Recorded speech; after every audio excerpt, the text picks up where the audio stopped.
We're going to try to hit on some things that may not be questions that you may ask on the forefront, but some things that sort of take a deeper dive into how unionists become unionists, the thought processes that we all go through as leaders, the challenges that we face, but also many of the triumphs that we have had.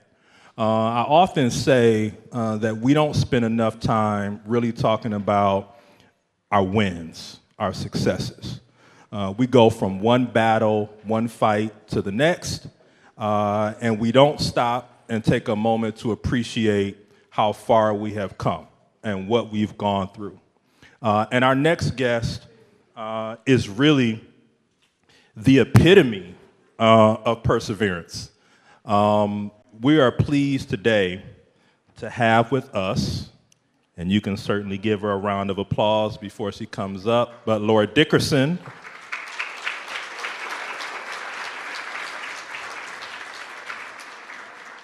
Laura Dickerson is the current UAW Region 1 Director. She was elected by her members on December of 2022. Her first term began at the special convention on August 27, 2021, when she filled the remaining term of former Region 1A Director Chuck Browning, who was unanimously elected by the UAW International Executive Board to the position of Vice President and Director of UAW Ford Department.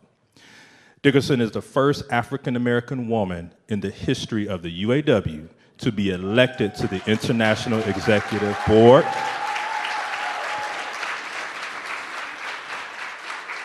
And to be promoted to Assistant Director of a Region UAW office.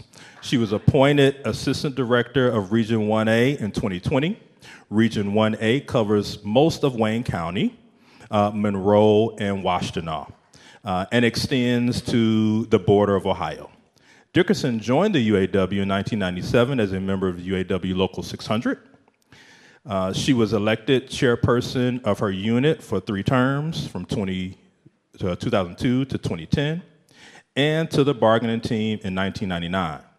She was elected delegate to the 34th and 35th UAW Constitutional Conventions and was selected to serve on the 35th UAW Constitutional Convention Resolutions Committee, where she was elected and served as chairperson. Dickerson has served as president of the UAW Local 600 Technical Office and Professionals Advisory Council, and held an elected position on the UAW National Community Action Program, their CAP program. She served on the 2011 UAW Ford National Negotiations team and served as project manager for UAW Staff Voluntary Employees Beneficiary Association, their VEBA, transition in 2014. Dickerson served as UAW Staff Council Vice President, negotiating the Staff Council Agreement in 2016 and 2020, and as the UAW Ford Enhancement Care Program Pilot Lead in 2012. There's more. As part of her many roles with local UAW, she has been a regular volunteer in the Detroit Central United Methodist Church's Feed the Homeless initiative, as well as the UAW Ford's Feed the Homeless project for Labor Day. A breast cancer survivor herself, Laura has been an avid participant in the Susan G. Komen Race for the Cure for many years. Laura holds both a bachelor's and master's degree from Central Michigan University. Her bachelor's degree is in industrial supervision and management with a minor in industrial safety, while her master's degree is in general administration with a concentration in health services administration. She was honored with the Woman of Excellence Award by the Michigan Chronicle in April of 2021. Delegates, please join me in welcoming our guest for a conversation today, Laura Dickerson.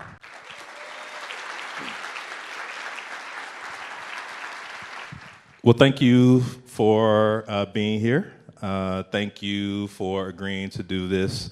That was quite an extensive resume. When you hear it, what do you think about? Well, first let me say this. It's an honor to be here today. When I hear my resume or my bio, I just think about the things that I've done, but I think about the fight in labor. And all of these things have led to where I'm at today. And so I have to say this, I'm a product of the Detroit public school system.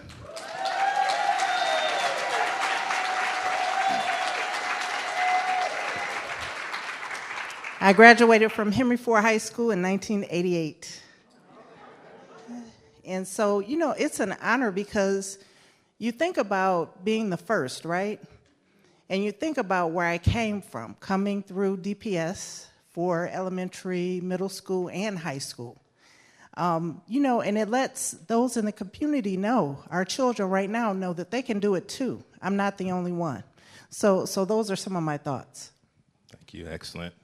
So let's talk a bit about your union origin story.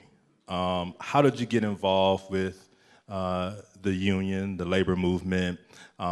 You talked a bit about where you're from and the schools you've gone to, but maybe your family makeup and maybe what led you to become involved with the labor movement. First, let me say this. I felt like it was my destiny because I'm a Labor Day baby. My birthday actually falls on Labor Day, right? But also, I grew up in a union household. I have cousins actually in the fire department that served as president there, and others that are stewards in the post office in different places. It's just part of our makeup. But let me say this too. My father and my mother both were part of a union. My mother, part of AFT, she worked for the state of Michigan. My father, a Wayne County Sheriff's Deputy, and was a part of SEIU Local 502. But my father got killed in the line of duty September 11th, 1991. And there's actually a jail that bears his name, the William Dickerson Detention Facility.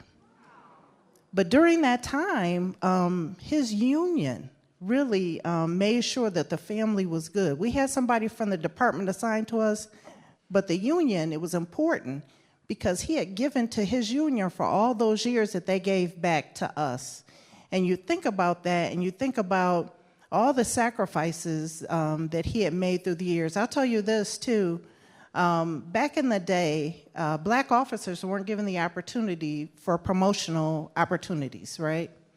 And so he and a group of 6 others actually went through an arbitration situation, right, to make sure that they had the right to take the promotional exams, and they prevailed.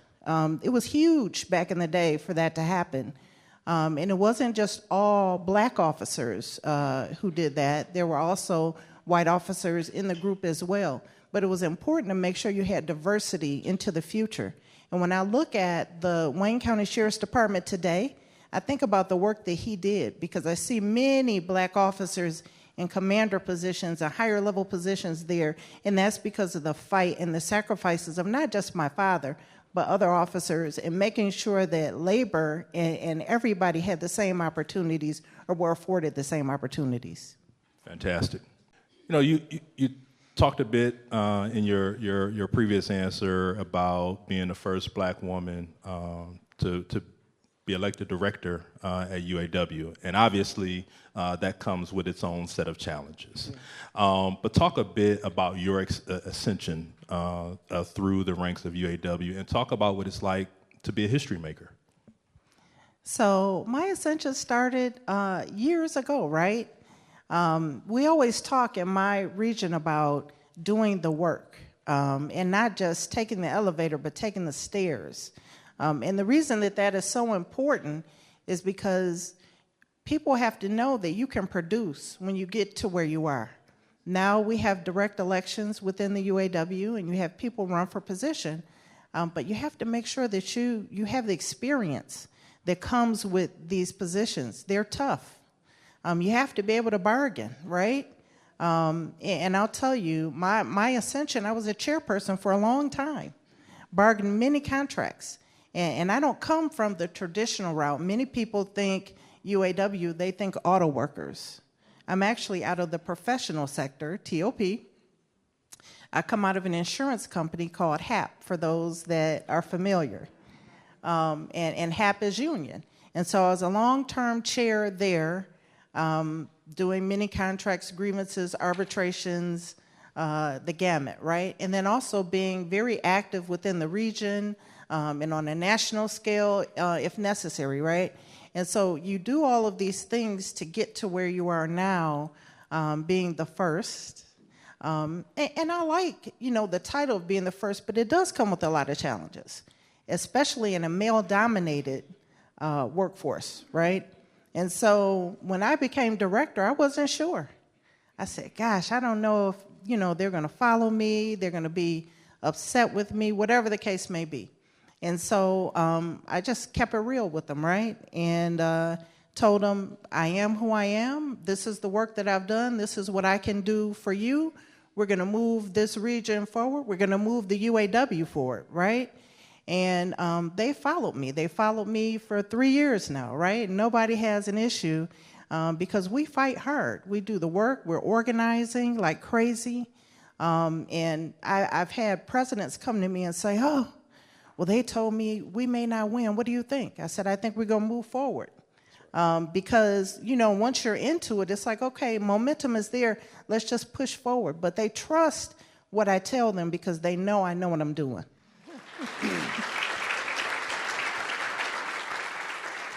So, because your route to director was different than others, you didn't come, off a line, an automotive line, or through the automotive department. You came through healthcare, or the healthcare department, and people may dwell on the differences and not spend a lot of time on the commonalities. And so talk a bit about what are some of the commonalities that you share that folks oftentimes overlook. So I'll tell you, I just finished talking about this week. So first, let me say this. When you read my bio, I went to school for manufacturing, right? I did not end up there, though. I came out of TOP. But when I was a rep at the region, I was given an assignment. I had the Dearborn truck plant, which is one of the biggest plants in the Ford system and one of the most difficult plants in the Ford system as well. And I serviced them. And when I first got that assignment, I think the members were like, oh, she can't do this. She's going to fail. Don't worry about her. After a while, they were lined up to come see me, right? When you can service and you know what you're doing, you can service in any sector out there, right? That's the commonality. Labor is labor. We have the same goals. We want to achieve the same goals. If there's a grievance is a grievance, right? If you're negotiating a contract, for the most part, that's the same. You might have some different articles here and there, but for the most part, all of that is the same. So that you can have commonalities, and being involved in auto, right, is very different than TOP, but we all have the same goal, the same common goal. Thank you. So it's no secret that UAW is coming off of an historic strike.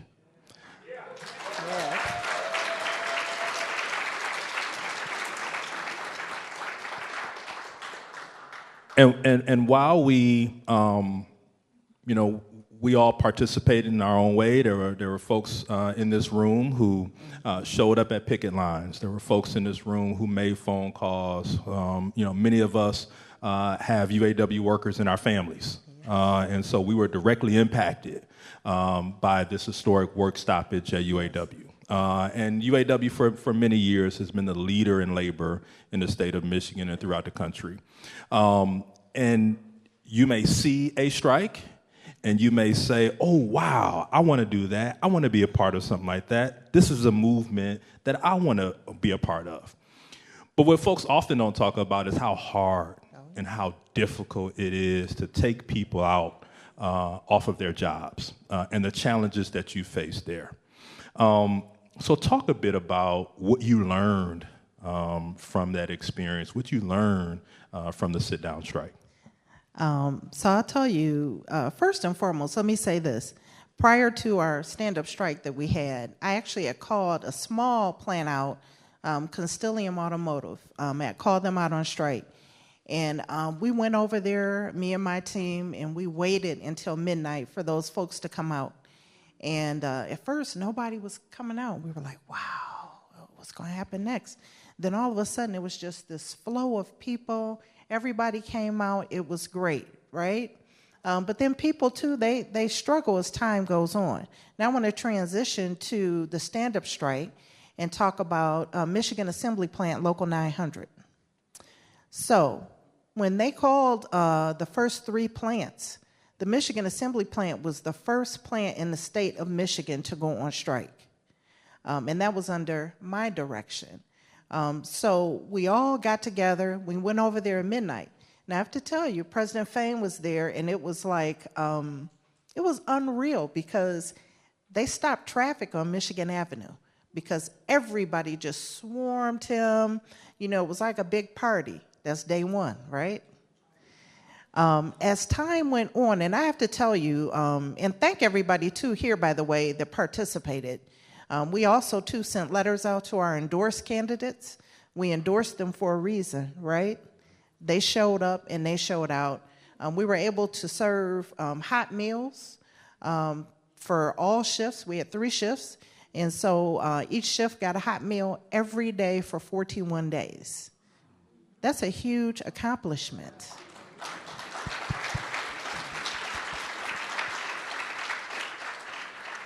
And I can tell you they got that hot meal because guess who showed up every day? I did. And so my members, right, they were like, wow, you're here again. I can't believe that you're here. I'm like, where else would I be? Because you want to see people in the struggle. There were people, they were breaking down. Some people were having relationship issues, financial issues, because even though strike pay is $500, it's not, you know, it just doesn't go a long way. So, you know, watching the challenges, and then also, too, President Fain would come on and do his live streams, and we'd have an opportunity to sit together and watch it. I had a gentleman come up to me and say, you know what? You're the first one in a long time that comes and sits in the room with us. We can touch you. We can talk to you. You don't run away from us. They appreciated it. And you talk about people. I had a gentleman say, you know, I didn't know about you when you became director. I didn't know, you know, if I could trust you being our director. He said, but, you know, you've done something that I haven't seen others do. He said, I'm with you.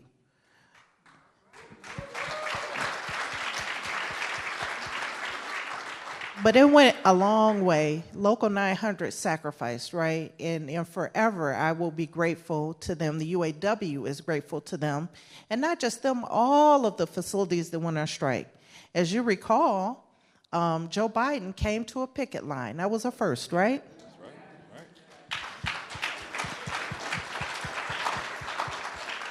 And where did Joe Biden come? He came to Region 1A. All right? So we had General Motors facilities on strike, and that was the first time he ever came to an active strike line, and it was in our region. So we were grateful to the president and any assistance that he could have provided us during that time, but just his support. And you think about the things that he's done for labor. You know, we talk about him being the most pro-labor president in the history of the United States. He is. He is.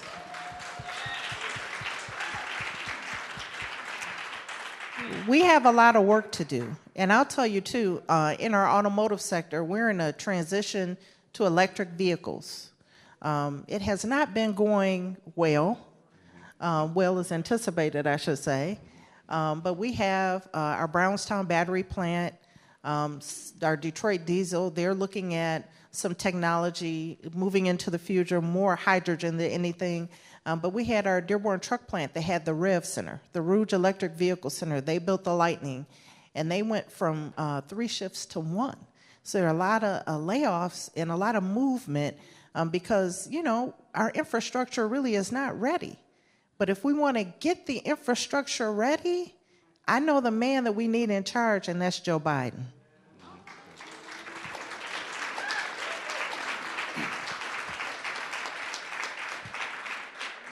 Over the years, we have had a great relationship with UAW. AFT Michigan has had a great relationship with UAW, and I'm certain that you have the same relationship with other unions.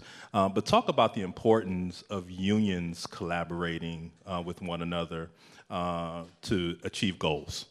So there, first and foremost, is strength in numbers, right?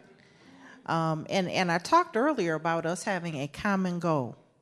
And so it doesn't matter whether we're AFT, UAW, steelworkers. It doesn't matter. We all have a common goal, and that is to make sure that our members succeed, that they're able to take care of their families, have a decent wage, have fair benefits, right? It sounds the same across the board. So I think the only way we do that, we need to collaborate. We need to partner. We shouldn't be fighting one another because we all have the same goal. And I'll tell you, too, we have Eastern Michigan University. We have some folks in Region 1A that are union, UAW. But, there are others sometimes that pop up, and it's like, okay, well, no, I think that's AFT. We'll let them do their job because we shouldn't be fighting one another. We should not be raiding each other's unions.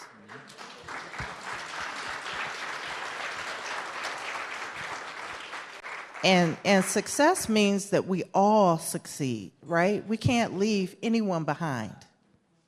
So what do you envision for the future of Region 1A? What do you envision for the future of UAW? What do you envision for the future of labor? We are spoiled here at AFT Michigan with bringing in another 7,000 unorganized workers this year, which we're extremely proud of. And we're now heavy in the healthcare space. But with that comes a lot of responsibility. Yes, it is. And we've got to make sure that we have a vision for the future for all of our members. But we're also preparing ourselves for what's next, what's to come. And so if you can sort of give us a snapshot of what your vision for the future of your region, the UAW, and even the labor movement is. So one of my big visions, and I talk about this at the region, is to make sure that we grow our region. I said we've been organizing like crazy. And the reason that we do that is for financial stability of each local within the region. We have some locals that struggle, and the way that you pay the bills is membership, quite frankly. And so one of our big goals is to make sure that we do that.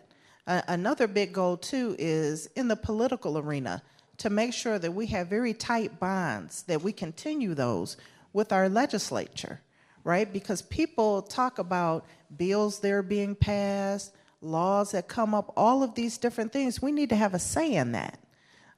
People shouldn't be able to just say, oh, okay, well, House bill, whatever, got passed and nobody said anything to us. No, we need to make sure our voices are heard. And so another big thing, too, is the UAW used to have 1.5 million members at a point in time. And we do not have that anymore. My vision is, with the stand-up strike, with the success we just had at Volkswagen in the South,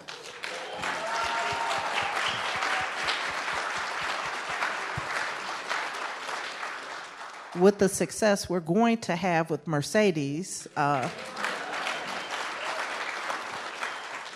that we get back to 1 million plus members, and in that there's strength. And so that's one thing that I see on a regional level, on a national level. I'll tell you this too. Recently, I got a new title. So I am the Director of Region 1A and our Technical Office and Professionals Department on the national level.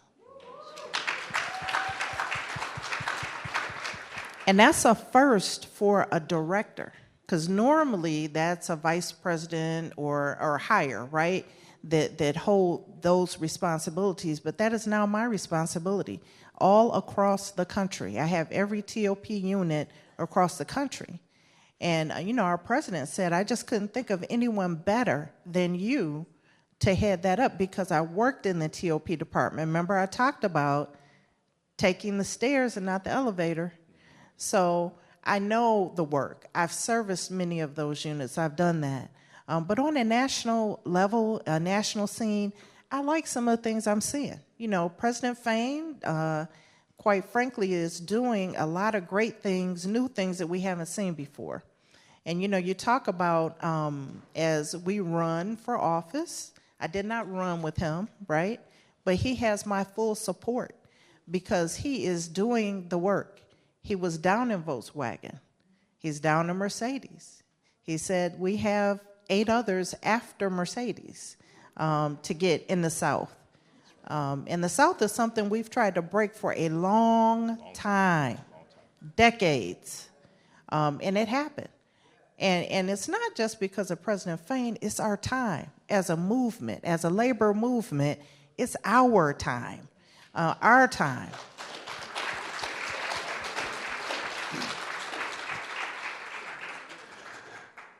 Thank you. Thank you. That was truly, truly inspiring for us all. One of the reasons why we did this is to get that story. Oftentimes we don't get an opportunity to hear that perspective. I want to open it up for questions from the delegation. If folks have questions, we can pass the mic. If folks have questions, you can come up to the mic, and then we can facilitate those questions. My question to you is, I know you told us you took the stairs. What advice do you have for someone to navigate your path? What would you say to do or not to do? Well, first, I tell you to get a mentor. I have been very fortunate. My mentor, he just retired about a year ago after almost 50 years in the labor movement, and that was Bernie Rickey, the president of my local. He met me at a young age. We were bargaining contracts, and for whatever reason, he took me under his wing and really has carried me my entire career. I've also had Chuck Browning as a mentor, Jimmy Settles as a mentor, Roy Gamble as a mentor, and there are many others, but I hit the mentor lottery, I think. So first, that's what I would tell you. Second, be active. I'll tell you at a point in time when Jimmy was director, he'd turn around and say, when do you ever go home? Like, you're always here. I was always there learning and taking in what I could get and being active. You do those things. And then also, too, never be afraid to hold elected office. Some people are. Some people are like, well, I don't know, I can sit around in the background. No, sometimes the mantle of leadership is for you, and you have to step up and grab it. So, any advice on how to get that motivation and that encouragement for that next generation that's coming after when we're gone? So I think that's a struggle for all of us. We have programs. We have the young workers at my region. They're very active. But also, too, when a young person is asking for your support or asking for information from you, we can't turn them off. And sometimes we have to meet them where they are. They've got to understand. I talked about growing up in a union household and the fact that, going to high school and my college being paid for by a union. People have to understand these contracts are not just contracts. They serve a purpose. And that is for us to take care of our families, for people to go to college, whatever the case may be that you want, vacations, whatever, that comes from that contract. When you're off on Labor Day, or many people now are negotiating Juneteenth in their contracts, when you're off on those days, that's because of the union. And so I think we have to educate so that our young folks understand that the union, it's not a bad thing, it's a great thing. They just have to understand it. Any other questions? Good afternoon. I think one of the challenges that some of us face is shifting people's mentality to really understand power, and shifting away from this is someone else, right? That this is us. And I don't know if you have from, for leaders, many of us are leaders in this room, of how to help people, bring people along on that particular issue to understand power more effectively. So it's funny that you would choose that word. In our VCAP, we have when people donate, they get a jacket. And my branding on the back of that jacket is power. And power, not because it's my power, it's because it's the power of the people, right? They need to understand that they possess the power. I'm in the position to lead them, but the power is theirs. And I think once people truly understand that, in the UAW, membership is the highest authority. That's the power. It's not even in the president or the regional directors or anyone else. It's within the membership of our folks, our people, our members.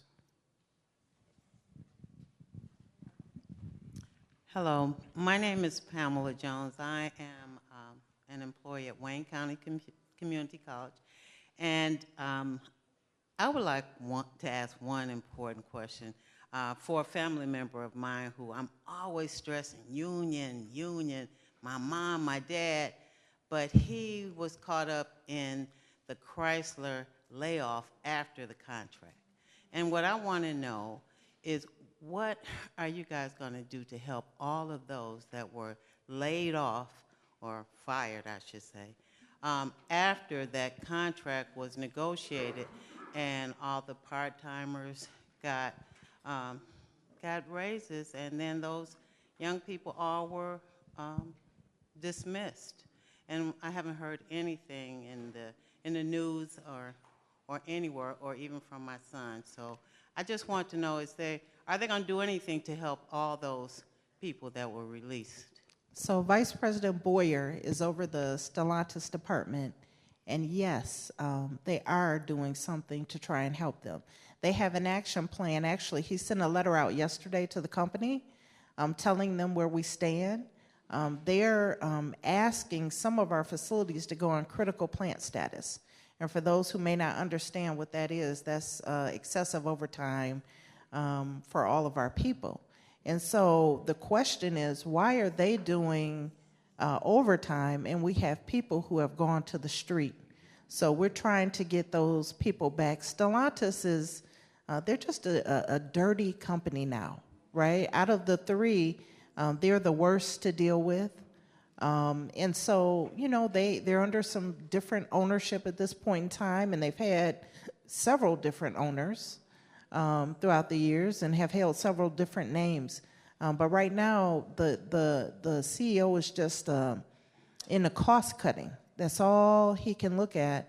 And remember this too, even though the stand-up strike was so successful, some of these companies are still pissed. Okay, I'm just being honest, they pissed. And so they're figuring out how to get us back in some ways. So we just have to continue fighting. We never want to see members go to the street, right? And I know a lot of them were temporary employees at that point. Some had not transitioned to full-time, but have been temporary for a long time. But we do want to make sure that they're able to come back and work in one of our facilities. Any more questions?